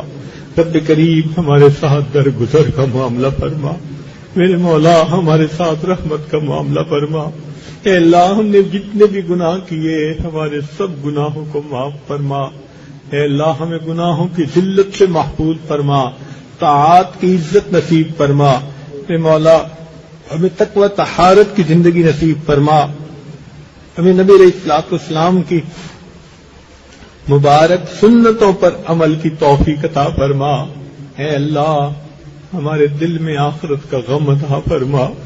اے اللہ، ہم جانوروں کی طرح زندگی گزارتے پھر رہے ہیں۔ اے اللہ، شہوتوں نے ہمیں اندھا کر رکھا ہے۔ میرے مولا، ہم مجرم ہیں، گناہگار ہیں، اور آپ سے اپنے گناہوں کا اے اللہ معافی مانگتے ہیں۔ اللہ، ہمیں معاف کر دیجئے، رحمت کا معاملہ فرما دیجئے۔ اے اللہ، ہمیں قیامت کے سوال و جواب سے بچا لیجئے۔ اللہ، رحمت کا معاملہ فرمائیے۔ اے اللہ، بغیر حساب جنت عطا فرما دیجئے۔ میرے مولا، کرم کا معاملہ فرمائیے۔ اللہ، ہم سے تو دھوپ کی گرمی برداشت نہیں ہوتی، تیرے جہنم کی گرمی کہاں برداشت ہوگی۔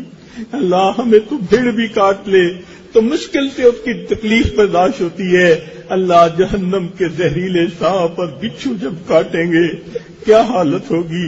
اللہ، رحم فرما دیجئے۔ اے اللہ، ہمارے تو اگر سر کے بالوں کو پکڑ بھی کوئی لے تو ہمیں درد ہوتی ہے۔ اللہ، جب سر کے بالوں سے پکڑ کے لٹکایا جائے گا، اللہ، جب زبان کے غلط استعمال کی وجہ سے زبان کے ذریعے سے لٹکا دیا جائے گا، میرے مولا، ہم نے اپنی زبان کو کتنی بار غلط استعمال کیا۔ اے اللہ، آپ کے بندوں کی غیبتیں کی، کتنی بار ہم نے دوسروں کو دکھ دیے۔ اے اللہ، ہم نے دوسروں پر الزام لگائے۔ اے اللہ، دوسروں کو سخت الفاظ میں باتیں کر کے ان کے دل دکھائے۔ میرے مولا، رحمت فرما دیجئے، ہمارے ان گناہوں کو معاف کر دیجئے۔ رب کریم، رحمت کا معاملہ فرمائیے۔ اے اللہ، اس سے پہلے لوگ ہمیں کلمہ پڑھائیں، ہمیں اپنے اختیار سے کلمہ پڑھنے کی توفیق عطا فرما۔ اس سے پہلے کہ ہماری ظاہر کی آنکھیں بند ہو جائیں، من کی آنکھیں کھلنے کی توفیق عطا فرما۔ اس سے پہلے کہ لوگ ہمیں غسل دیں، اللہ ہمیں غسل توبہ کی توفیق عطا فرما۔ اس سے پہلے کہ لوگ ہمیں کفن پہنائیں، اللہ ہمیں تقوی کی پوشاک پہننے کی توفیق عطا فرما۔ اس سے پہلے کہ ہماری نماز پڑھی جائے، اللہ ہمیں نماز کی حضوری نصیب فرما۔ اور اس سے پہلے اللہ کہ ہم قیامت کے دن آپ کے سامنے کھڑے ہو جائیں، اللہ ہمیں اپنی رضا نصیب فرما۔ میرے مولا ہمارے حال پر رحمت کی نظر فرما. اے اللہ اگرچہ ہمارے گناہ بہت زیادہ ہیں مگر اللہ آپ کی رحمت اس سے بھی زیادہ ہے. اے اللہ آپ نے ہی فرمایا اگر کوئی میرا بندہ اتنے گناہ لے کر آئے کہ زمین و آسمان کے خلا کو پر کر دے، اتنے گناہ لے کر آئے کہ سمندر کے پانی کے قطرے بھی کم ہو جائے، کتنے گناہ لے کر آئے کہ ساری دنیا کے درختوں کے پتے بھی کم ہو جائیں، اتنے گناہ لائے کہ اگر اس زمین کے ریت کے ذرات بھی تھوڑے ہو جائے اور مجھ سے وہ امید رحمت رکھے تو میں اپنی رحمت سے اس کے اتنے بڑے گناہوں کو بھی معاف کر دوں گا. اے اللہ ہمیں اپنے عمل پہ بھروسہ نہیں، ہمیں آپ کی رحمت پہ بھروسہ ہے. اللہ رحمت فرما دیجئے، اپنے بندوں پہ مہربانی فرما دیجئے، کرم کا معاملہ فرما دیجئے. رب کریم ہم پر احسان فرما دیجئے، ہمارے آنے والے وقت کو گزرے وقت سے بہتر فرما دیجئے. رب کریم بد نظری کو سے ہمیں محفوظ فرما لیجئے. اے اللہ ہمیں اخلاق اچھے بنا دیجئے، ہمیں نماز کی حضوری عطا فرما دیجئے. اے اللہ امانت میں خیانتیں جو ہم کرتے پھرے، اے اللہ اس پر ہمیں معافیاں مانگنے کی توفیق عطا فرما دیجئے. اے اللہ ہمارے حال پر رحمت کی نظر فرما دیجئے. اے اللہ اس مجلس میں کتنے نوجوان ہیں آج سچی توبہ کرنا چاہتے ہیں، میرے مولا توبہ قبول فرما لیجئے. اے اللہ توبہ قبول فرما لیجئے. اللہ اگر آپ نے ان کو آج دھتکار دیا، یہ خالی اٹھ گئے، شیطان بہکائے گا، نفس بھٹکائے گا، جوانیاں ضائع جائیں گی. اے اللہ ضائع ہونے سے بچا لیجئے. میرے مولا آپ نے انہیں دین کا علم پڑھنے کے لیے گھروں سے بھیج دیا مگر شیطان نے تو پیچھا نہیں چھوڑا، وہ یہاں رہتے ہوئے بھی گناہ کروانے کی کوشش کرتا ہے، ذہنوں کے اندر شیطانی اور نفسانی سہوانی وساوس ڈالنے کی کوشش کرتا ہے. اے اللہ بس آپ ہی بچا سکتے ہیں. آپ نے اے اللہ قرآن مجید میں فرمایا اپنے ایک نبی کا یہ فرمان وما ابرئ نفسی ان النفس لامارۃ بالسوء الا ما رحم ربی، جب تک میرے رب کا رحم نہ ہو اے اللہ واقعی ہم گناہوں سے نہیں بچ سکتے. اے اللہ آپ ہمیں بچا لیجئے. میرے مولا ہمارے لیے بچنا مشکل ہے، آپ کے لیے بچا دینا آسان ہے. اللہ ہمیں بچا لیجئے. میرے مولا جب کوئی دریا میں ڈوب رہا ہو وہ پکارتا ہے لوگوں کو مدد کے لیے، اللہ ہم گناہوں کے دریا میں غرق ہو رہے ہیں، ہم آپ کو مدد کے لیے پکارتے ہیں. اے پروردگار مدد فرما دیجئے. اے پروردگار ہماری مدد فرما دیجئے. اللہ گناہوں کی ذلت سے ہمیں بچا لیجئے اور ہمیں طاعت کی عزت عطا فرما دیجئے. رب کریم ہمیں قیامت کے دن نبی علیہ السلام کے سامنے کی شرمندگی سے بچا لیجئے. اللہ کے محبوب کیا فرمائیں گے؟ یہ سارا دن حدیث پکڑ کر بیٹھتے تھے، قرآن لے کر بیٹھتے تھے اور چھپے گناہ کرتے تھے، ذہن سچے نہیں تھے، دل صاف نہیں تھے، غیروں کی محبتیں دلوں میں تھی، نفسانی شہوانی محبتیں تھیں، ان کی سوچ پاک نہیں تھی. اللہ ہم آپ کے محبوب کو کیا چہرہ دکھائیں گے؟ اے اللہ مہربانی فرما دیجئے. اے اللہ کہیں وہ ہمیں سوکن نہ کہہ کر اپنے سے دور نہ کر دے. میرے اللہ مہربانی فرمائیے، کرم فرما دیجئے. اللہ اس نعمت کی لاج رکھ لیجئے. اے اللہ آپ کے یہ بندے اپنے گھروں سے چل کے آئے ہیں، چٹائیوں پہ وقت گزار رہے ہیں. میرے مولا اس مجاہدے کو قبول کر لیجئے. رب کریم دنیا کی نعمتوں کو چھوڑ کر آپ کے گھر میں یہ ڈیرے لگا چکے ہیں. اللہ کیا یہ مسجد سے نکل کر جہنم میں ڈالے جائیں گے؟ میرے مولا مہربانی کر دیجئے، ان کو مسجد سے نکال کر اللہ جنت کے گھر عطا فرما دیجئے. رحمت کا معاملہ فرمائیے. اے اللہ ہماری ان دعاؤں کو اپنی رحمت سے قبول فرما لیجئے. رب کریم جو مانگا وہ بھی عطا فرما، جو مانگنا چاہیے تھا نہیں مانگ سکے ہمیں وہ بھی عطا فرما. ہمارے والدین عزیز اقارب مشارق بھائی جو فوت ہو چکے سب کی مغفرت فرما، جن کی آپ نے مغفرت کر دی قرب کے اعلیٰ درجات عطا فرما. جنہوں نے دعاؤں کے پیغامات دیے ہیں یا دعاؤں کے لیے آئے ہوئے ہیں دور قریب سے، اللہ سب کی نیک مرادوں کو پورا فرما. اللہ امت مسلمہ کو عزت رفتہ نصیب فرما. اے اللہ ہمارے تینوں حرم کی حفاظت فرما، اسلام کا بول بالا فرما. کفر کا مکالہ فرما، مدارس عربیہ کی حفاظت فرما۔ اللہ وہ کتنے خوش نصیب ہوتے ہیں، احرام باندھ کر چلتے ہیں، لبیک اللہم لبیک پڑھتے ہیں۔ اللہ کوئی آپ کے گھر کا طواف کرتا ہے، کوئی مقام ابراہیم پہ سجدے کرتا ہے، کوئی حجر اسود کو بوسے دیتا ہے، کوئی غلاف کعبہ کو پکڑ کے دعائیں مانگتا ہے۔ اللہ ہمیں بھی زندگی میں یہ سعادتیں بار بار عطا فرما دیجئے، اپنے محبوب صلی اللہ علیہ وسلم کے در کی حاضری نصیب فرما دیجئے، اور اس راستے کی جو بھی رکاوٹیں ہیں اللہ ان کو دور فرما دیجئے۔ اے اللہ ہماری ان دعاؤں کو اپنی رحمت سے قبول فرما۔ ربنا تقبل منا انک انت السمیع العلیم، تب علینا انک انت التواب الرحیم۔ صلی اللہ تعالی علی حبیبہ سیدنا محمد وآلہ واصحابہ اجمعین برحمتک یا ارحم الراحمین۔